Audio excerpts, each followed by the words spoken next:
अच्छा, बिस्मिल्लाहिर्रहमानिर्रहीम। रब्बी यस्सिर वला तुअस्सिर तमिल खैर। हमने कल पढ़ी थी एनर्जी की डेफिनेशन। किसकी डेफिनेशन? एनर्जी। एनर्जी क्या होती है? Energy is our body is a capacity to do work. Capacity to do, काम करने की जो सलाहियत होती है किसी बॉडी की, वो क्या कहलाती है? एनर्जी कहलाती है। तो इसका उलट क्या होगा? देखिए ना, अगर यानी इसका मतलब है अगर किसी बॉडी के अंदर एनर्जी है तो वो काम कर सकती है। वो क्या कर सकती है? तो इसका उलट क्या है? अगर कोई बॉडी के ऊपर काम किया जाता है तो उसके अंदर एनर्जी पैदा हो जाएगी। उसके अंदर क्या पैदा हो जाएगी? एनर्जी पैदा हो जाएगी। नहीं समझ आई बात की? आप अगर पढ़े लिखे हैं तो आप काम कर सकते हैं, और अगर हम आपके ऊपर काम करेंगे तो आप पढ़े लिखे हो जाएंगे। नहीं समझ आ रही बात की? किसी बॉडी के ऊपर, अगर हमने कल पढ़ा था कि एनर्जी क्या होती है? किसी बॉडी की वर्क करने की सलाहियत। तो इसका उलट क्या होगा? इसका उलट ये होगा, यानी अगर किसी बॉडी के अंदर एनर्जी है तो काम किया जा सकता है। इसका उलट क्या है कि अगर किसी बॉडी के ऊपर काम किया जाए तो उसके अंदर एनर्जी पैदा हो जाएगी। ये कहलाता है वर्क एनर्जी प्रिंसिपल। क्या कहलाता है? हम इस इक्वेशन को देख लेते हैं। हमने फर्स्ट इक्वेशन, लेट्स सपोज हमारे पास एक बॉडी थी जिसका मास क्या था? m था।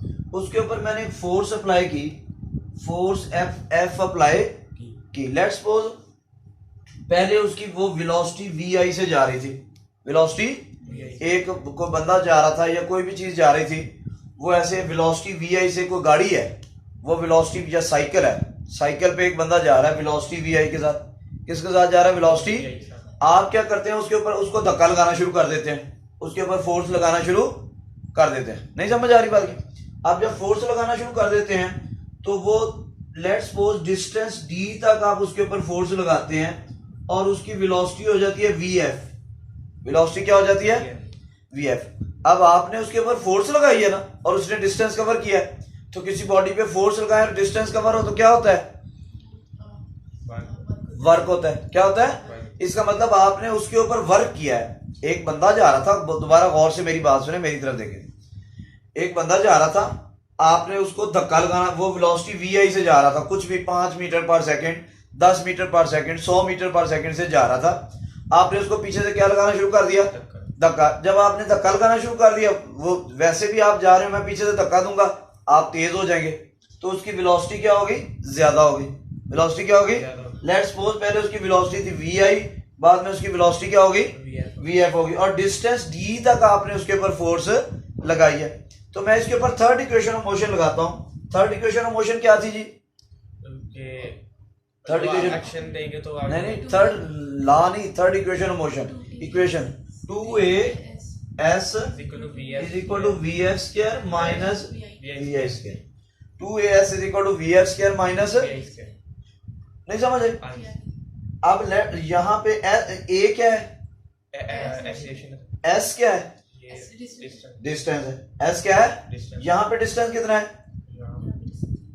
यहां से यहां तक कितना डिस्टेंस है? d। तो मैं इस s की जगह पे क्या पुट कर देता हूं? तो क्या आ गया? 2ad is equal to vf square minus vi square. नहीं समझ आई? यहां से d किसके इक्वल आ गया? vf square minus vi square into 1/2a। ये जो 2a इधर मल्टीप्लाई हो रहा था, ये इधर जा क्या हो गया? डिवाइड हो गया। समझ आ रही बात की? लेकिन अंकल न्यूटन क्या कहते होते थे? F is equal to m a. ये था ना अंकल, न्यूटन का फरमान क्या था? F is equal to m a, और D किसके इक्वल है? 1/2a into vf square minus vi square. अब मैंने वर्क निकालना है। क्या निकालना है? वर्क क्या होता है? फोर्स और डिस्प्लेसमेंट का प्रोडक्ट। तो मैं इस इक्वेशन को इस इक्वेशन से क्या कर देता हूं? मल्टीप्लाई। तो ये इक्वेशन इक्वल से इधर वाले आपस में मल्टीप्लाई हो जाएंगे, इक्वल से उधर वाले आपस में। तो F किससे मल्टीप्लाई हो जाएगा? D से। समझ आ रही बात की? yes, इसको मैंने F को किससे मल्टीप्लाई कर दिया? D से। और इस MA को किससे मल्टीप्लाई कर दिया? 1/2a into vf square minus vi square. 1/2a into vf square minus ये a से कैंसिल हो गया। ये 1/2m ये इससे भी मल्टीप्लाई हो जाएगा और इससे भी मल्टीप्लाई। नहीं समझ आ रही? तो FD क्या होता है? वर्क वर्क होता है।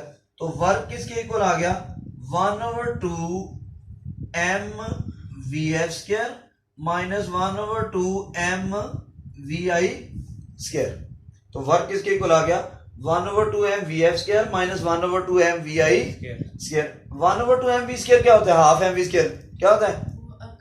Kinetic energy. तो 1/2 mvf² क्या हो गया? Final kinetic energy. Minus 1/2 mvi² क्या हो गया? तो वर्क जो है वो फाइनल में से इनिशियल निकाल दे तो चेंज आ जाता है। क्या आ जाता है? इसका मतलब work done on a body is equal to change in its kinetic energy. हम जितना किसी बॉडी के ऊपर काम करते हैं वो उसकी काइनेटिक एनर्जी में चेंज के इक्वल होता है। नहीं समझ आ रही बात की? एक बॉडी के ऊपर हम जितना काम करते हैं वो उसकी काइनेटिक एनर्जी में चेंज के इक्वल होता है। समझ आई? यही वर्क एनर्जी प्रिंसिपल है कि हम जिसके ऊपर जितना, अगर मैं जितनी आपके ऊपर मेहनत करूंगा उतनी आपकी एनर्जी बन जाएगी, आप ज्यादा काम करेंगे। किसी बॉडी के ऊपर, ये पेंसिल है, इसको मैं ये जा रही है, मैं इस पे जितना काम करूंगा उतनी इसकी क्या बन जाएगी? काइनेटिक एनर्जी बन जाएगी। नहीं समझ आ रही बात की? किसी बॉडी के ऊपर जितना काम किया जाता है वो उसकी क्या बन जाता है? काइनेटिक एनर्जी बन जाता है। Work done on a body is equal to change in its kinetic energy. यहाँ पे तो बात हुई है काइनेटिक एनर्जी की, लेकिन ये हर किस्म की एनर्जी के लिए सच है। अगर किसी बॉडी को, मैं ये देखें, ये पेंसिल यहाँ थी, इसकी एक मखसूस पोटेंशियल एनर्जी थी। क्या थी? मैंने काम किया, वर्क किया और इसको यहाँ पे ले आया, तो जितना मैं इसको यहाँ से यहाँ पे लाने के लिए काम करूंगा वो इसकी यहाँ पे पोटेंशियल एनर्जी बन जाएगी। क्या बन जाएगी? एक गुलेल थी या स्प्रिंग था, मैंने उसको खींचा, गुलेल समझते हैं ना, कैटापुल्ट, उसको मैंने खींचा, तो खींचने के लिए मुझे काम करना पड़ा। मैं फोर्स लगा रहा हूं और वो डिस्टेंस कवर कर रही है, तो वर्क कर रहा हूं। तो जितना मैं वर्क कर रहा हूं, ये स्प्रिंग को दबा रहा हूं, तो जितना मैं वर्क कर रहा हूं वो उसकी इलास्टिक पोटेंशियल एनर्जी बनती जा रही है। समझ आ रही बात की? इस पेंसिल को मूव करवा रहा हूं तो ग्रेविटेशनल फील्ड में, तो जितना मैं वर्क कर रहा हूं वो इसकी ग्रेविटेशनल पोटेंशियल एनर्जी बनती चली जा रही है। यानी किसी बॉडी पे जितना काम करेंगे वो उसकी एनर्जी बन जाएगी। वो एनर्जी काइनेटिक एनर्जी भी हो सकती है, पोटेंशियल भी हो सकती है, ग्रेविटेशनल पोटेंशियल भी हो सकती है, इलास्टिक भी हो सकती है, कुछ भी हो सकता है। समझ आ रही बात की? तो ये था हमारा वर्क एनर्जी प्रिंसिपल। इसको पढ़ लेते हैं।